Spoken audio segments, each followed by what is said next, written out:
How's it going out there, YouTube? My name is Jesse, and I am the curator for the Golden Age, and this is another... Where in the world have you been? Oh, I took some time to recharge. That was a long time to recharge. I also went on vacation. Did you have a good time?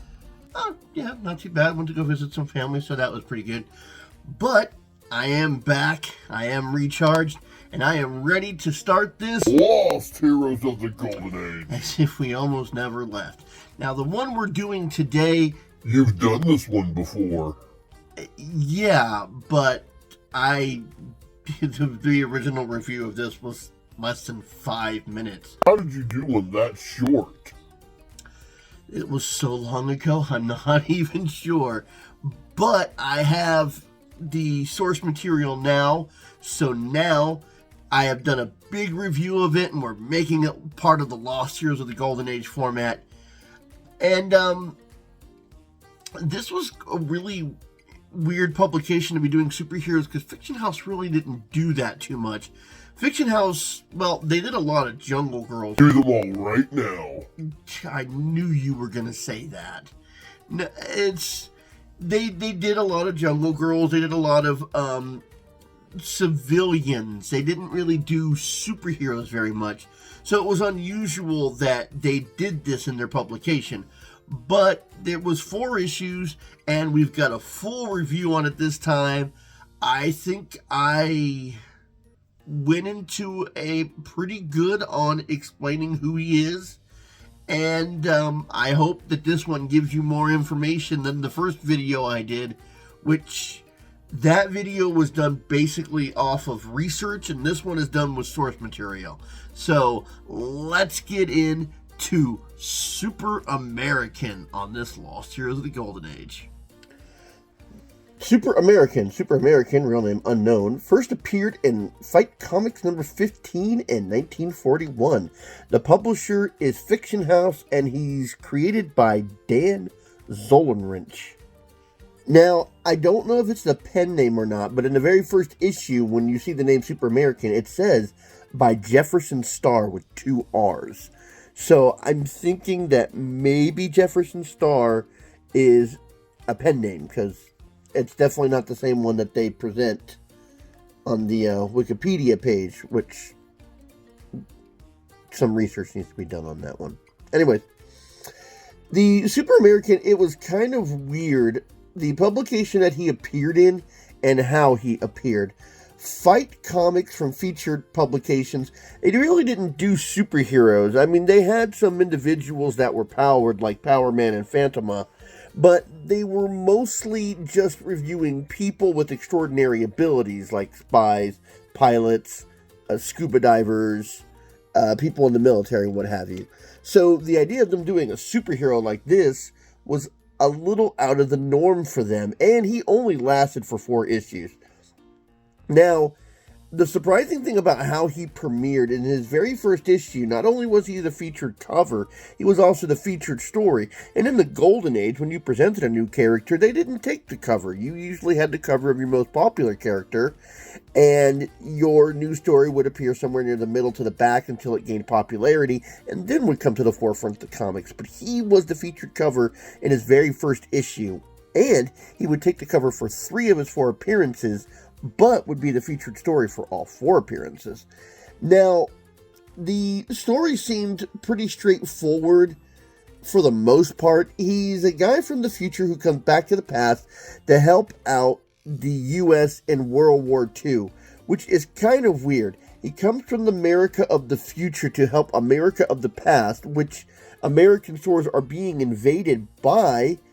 And they didn't start off as Nazis. They started off with this cross on their patches, which I think are part of the Iron Cross. He wouldn't actually fight any Nazis until his 3rd issue. And he would do that in the 3rd and 4th issue. But it was kind of weird, because if the people from the future were invading America of the past, or the enemies were invading America of the past, how did America of the future exist? So I think it was one of these time travel things that you have to wrap your head around, the fact that he had to come back to the past because he did come back to the past, or the America that existed in the future wouldn't have existed. Now, until the fourth appearance, they kept saying that he came from the 24th century, but they never gave a confirmed date until his fourth appearance, where he said he came from 2350. Now, he looked like he was just an extraordinary individual with extraordinary powers. But in the fourth issue, we finally find out that he has a weakness, and that it is not him that is the superpower, it is the suit that he wears. So in the fourth issue, he gets incapacitated by an unidentified gas. They just said that gas was enough to take him down. And then this hunchback individual, because, you know, Nazis always have a hunchback who's smarter than everyone else, takes Super America's suit, and he is he can fly, impenetrable, and he is all the powers that Super America has been up into that point. So it shows that the suit was the power, not the individual. Not to say that the guy wearing the suit didn't have a measure of strength and ingenuity of his own, but it just represented that all the power came from the suit. Some of those powers were enhanced strength. I mean, he was lifting up and throwing tanks. He's invulnerable. He was dropped into a vat of molten liquid. In the second appearance, he got wrapped up in chains, thrown in the molten liquid, and it was hot enough that it melted the chains and did not affect him at all. He had a measure of speed, and I believe he can fly, but on more than one occasion, he was using a plane. Now, whether the plane could take him faster to his destination, I'm not 100% sure on, but I'm more than certain that he can fly. Now, one of the times that he was in a plane, he did do a dogfight, which was interesting. So, it shows that he has a measure of aviation as well. So, basically, he's a futuristic superhero helping out the past. Now, I thought once he came to the past, he remained. But in the third issue, it shows that they had to call for him from the future to come back and help. So it would appear that in the first two issues, he helps out, goes back to the future, and then comes back to the past, which, you know, you've changed the future. I don't think time travel was something that they really didn't go into a lot in the 40s, and just the implications of it even today, trying to figure it out, is just mind-boggling, annoying. So that's it for the Super American. He had 4 issues on a publication that didn't really do superheroes, appeared front and center, and then was kind of gone after 4 issues. Now, they say in the 4th issue that there will be more issues of Super American, and I kind of doubt that. I mean, not only did Fiction House not do things like this, he didn't appear on the cover of his last issue, and he was only in about half of the issue itself. It didn't focus on him. And if you've watched me review Golden Age heroes on a lot of my videos, I had mentioned that right before a hero goes off, he has had less appearances in his own story, and other individuals have taken front and center, which is kind of what this was. Super America did end up saving the day, but he's only in half of the story. So let's go ahead and cover the first appearance so you can kind of see what they might have been going for back then, and then you can see on whether the premise would have been interesting enough to try to keep going. Now, one thing I do want to mention, Super American was in Project Superpowers. He was part of a team of patriotic superheroes that was protecting the president. Along with Super America was American Eagle, Man of War, the Flag, and the Liberator. Now, I have covered American Eagle in the Flag, and I did cover Man of War on this format. It was the guy with the blazing sword. So these are all individuals that I do want to get to on this Lost Heroes format. So let's just go ahead. Oh, and Super America, he didn't have a big impact. Him and the other patriotic superheroes were taken out by, I think it was Dynamo. It is a guy who could harness and control electricity to a level that was just unprecedented. So yeah, just in and out real quickly. So let's go ahead and cover his first appearance so you can see what they might have been going for, and then you can judge on how interesting you find him overall. Let's get this started. Super American by Jefferson Starr. One man against the mad dogs of Europe. Here at last, a living fighting symbol of the real American spirit. Super American, crashing out of the future to save America from tyranny. They say America a lot right there. It's 3 times. American spirit, super American, and save America. I get it. He's from America. Okay. I think we got that. Anyways. War, war, war spills the blood of nations and shatters civilizations throughout battle-blasted Europe. Dictators send hordes of agents to sow the seeds of destruction. Even in America, there's America again, the totalitarian traitors destroy and murder for their power-mad masters. And you see this guy, and he's standing next to a gigantic lens. Now, I think that they end up, perfects his chrono... Okay, let me figure out how to say this properly. Okay, I got help from part of it, so I'm going with chrono-opticon. Chrono, O-P-T-C-I-O-N. So it's chrono-opticon. He looks into the future and focuses on the amazing race of future Americans. Well, I mean, they kind of need to come to the past so they can do that. So he starts talking to them, and he gets a hold of the president of the future, and I have no idea why he's dressed like this. I would really like to think that he's coming from the gym, because I'd hate to think that in the halls of Congress we have guys wearing full tops with sleeves and then trunks. I mean, look at all 4 of them. I really, really hope you're working out and that is not what we're wearing in the future, because if that's what we're wearing in the future, I don't want to find 2023. 2350. I'm not going to live that long, but anyways, what I'm saying. Okay, so he's telling them that America is in dire strait. God, even the guy who goes back to the past is just like that. And they need to send an army, and he's like, well, we can't send you an army, but we can send you one individual. Our history books tell us of trouble back then. We can't send an army, but I know just the man for you. Okay, the history books are telling you about trouble back then. You obviously have the ability to time travel. Why haven't you already sent him? I mean, to get into the future that you have now, you obviously needed to have done this, so you should have already have done it. Okay, so they talk to the individual that they're going to get back, and he doesn't get a name. This is a dangerous mission. Quite unlike our democracy here in America now. America has never been a democracy. It's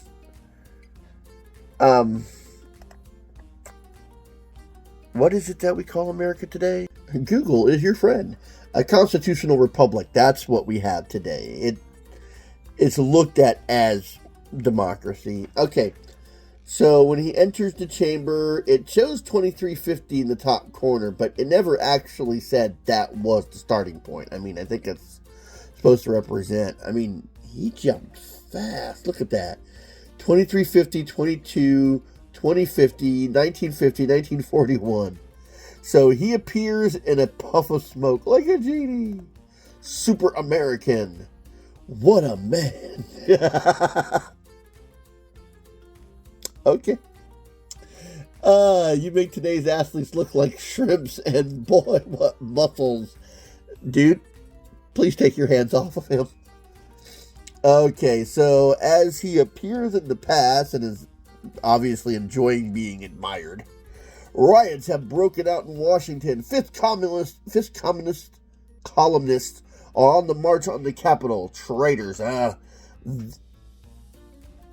They're my meat. Okay. See you later, Bruce. So Bruce is the name of the scientist that is in charge of this facility. With the speed of light, Super America dashes to the nation's capital. And he starts giving a rousing speech. Together we can win. So there's obviously a dissenter here. Yeah, if he's so hot, why doesn't he stop the murderers? They're shooting down our senators. Why don't you stop the murderers? You're right there. I mean, he's got to be a dissenter. That's the only thing that can explain why he would be saying something like this when, here's obviously a guy who wants to help. So let's go ahead and disparage the whole situation. So, I mean, he does just that. He jumps down and he starts taking out all these people in these uniforms. Now, they're brown uniforms, so I suspect that they might be part of the Nazi party, but none of them are wearing swastikas. And I understand, even back then, swastikas were not something that you want people to see. It breeds a negative connotation. But in the last 2 episodes, you do show swastikas, so there shouldn't be any reason why you wouldn't do it right now. So he beats up all the bad guys, and he wants to know where his guy in charge is. Where's your chief? Don't kill me! He's at the Boyd's Point. That's all I wanted to know. Now, gangway! And then I guess he just leaves them all. You're just leaving all those guns in the streets. I mean, I hope that Americans and patriots are picking them up and using them, but you just knocked down the guys and left the guns. You should have disabled the guns or something. Okay. So, at the hideout, we failed. A strange being thwarted us. How did you get there before the Super America did? You're reporting that you failed, but you somehow got there before he did, and Super America has super speed. Failed, you stupid swine. You will die for this. So we have this big lumbering fat guy who didn't lift a single hand to do anything, being the one in charge and disparaging others for not doing their job. I don't want to hear it, dude. So Super America, I guess he comes through the wall. It's not entirely clear. But he busts in and kicks the guy in the ass and punches him in the face and knocks him down. Let's see. Okay, Buster, here's your chance. Well, what are you waiting for? So, well, you can't stop this. The Maryland Dam will blow up now. So I guess he hits a switch to blow up the dam, and then he goes flying out through the wall. They're trying to represent him going through the wall. You could have made it look like a hole. There's a blast mark in the wall. I mean, it looks like you flew into the wall and disintegrated. I mean, come on. I mean, look at this. The hole in the dam looks better than the hole in the wall that he flew out of. Let's see, I'll have to get busy. Boy, it's lucky they used old-fashioned nitro. So we see the water gushing through and it's starting to flood a town. So Super America throws a rock into the first hole and then causes a avalanche to block off all the remaining water that's going down to reseal the dam. I hope you still made an opening for water, because dams hold back water, but they also allow a fair amount of water to flow through, because if it didn't, they would overflow the dam. All dams work that way. Okay. Let's see. You saved the defense factories in the valley. Wait, listen to that. Why do you have defense factories in a valley? That sounds like a horrible idea in case things like this were to happen. You want them at a higher elevation level so they wouldn't be in danger of flooding. Okay, so they listen, and apparently there is a radio truck and a tank. Washington is under the control. Our supreme leader, Tyrannus, is in the White House. M. Unit ordered to destroy Millville at once. Oh, yes, I did forget to mention Tyrannus. He is in the first and in the second appearance. He gets captured in the second appearance. So, Super American finds the army and he starts plowing through them. And I love the representing his complete strength. He plows through invaders and knocks the tanks over. And keep in mind, while he's crushing those two guys' heads together, he just lifted up and threw tanks. So he killed those two. With the amount of strength that he had, he caved both of their skulls in. So he starts picking up more tanks, knocking over vehicles. This is a pushover. They really tried to make him quippy, and anyways, I'd better get back to Washington and pay this Tyrannus a little visit. And there is no individual in the war that was called Tyrannus, I'm sure. If you're into pulp culture, you know Tyrannus. But I think Tyrannus is supposed to represent tyrants. Okay, so they have Congress in session. And I didn't notice this little detail before. But while all these guys are sitting at the chairs and he wants them to pass a bill, there are 3 guys in the upper stationary area all holding Gatling guns. I missed that little detail before. Okay, you will now vote these bills giving Tyrannus total power and pass them or else.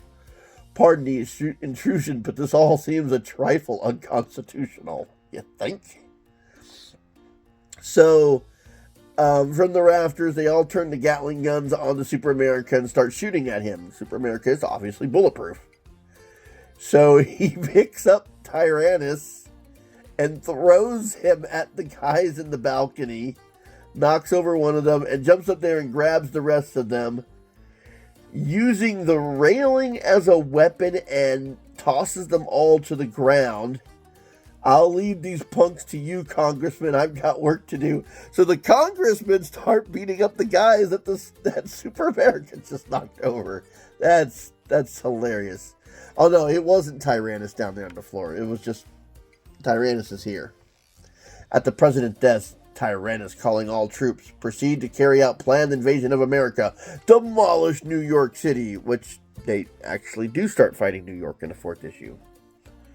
Okay, so Super America busts in, starts getting all the troops guarding Tyrannus, gets him. Where's the president? Talk fast. Yeah, he's in the next room. My troops will blast him to bits when he opens the door. So he sits him down by apparently embedding him into the desk. That's really what it looks like. And then he jumps through another wall. You guys really should have drawn that better. Okay, what's the matter, boys? Expecting company to drop in? Americans don't like to be ambushed. Mr. President, thank heavens you're safe and sound. Anyways. Now, we know who the president is supposed to look like, and he had them all shaded. We know who the president was in 1941. You could have drawn him. You didn't have to shade him out like that. Okay, so he busts back in the other room so he can try and confront Tyrannus, who is gone. So he hears about the invasion, so he heads over to New York. Disguised as a merchant ship, the transporter steams into the harbor. And let's see, but with lightning efficiency, their deadly cargoes are quickly unloaded. So they look like a merchant ship, which is allowed in, and then all the soldiers start plowing out.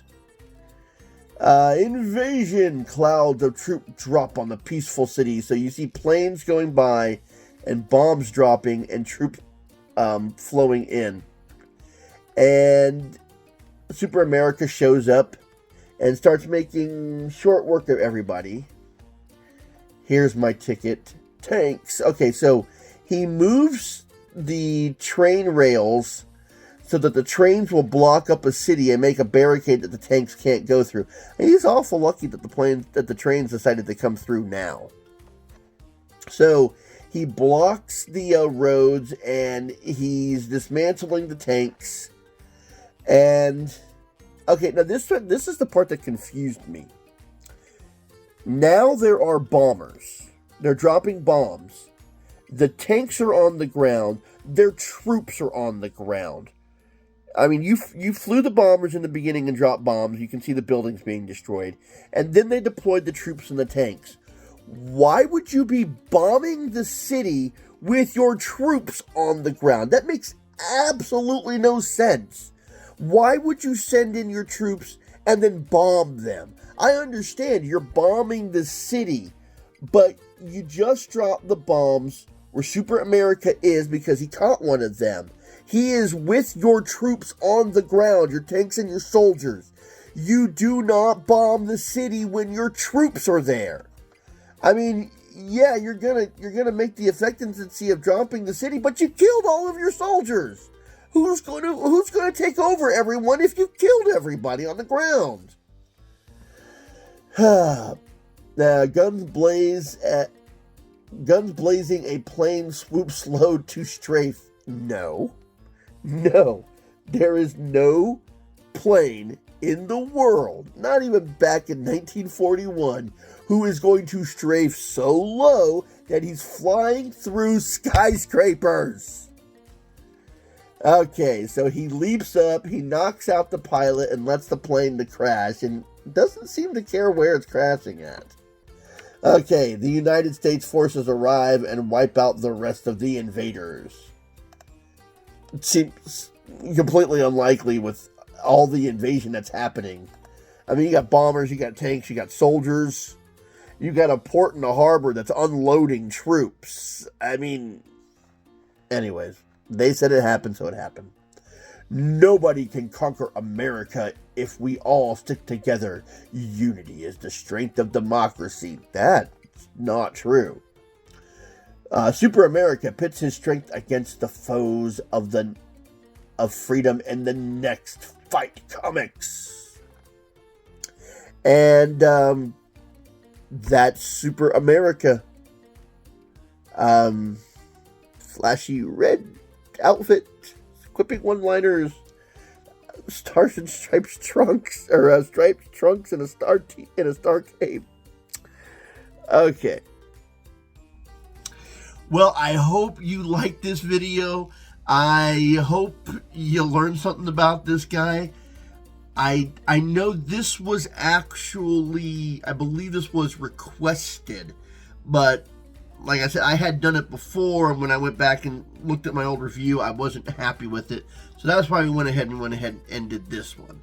So, if you do have requests, keep them coming. And until next time, I'll be seeing you.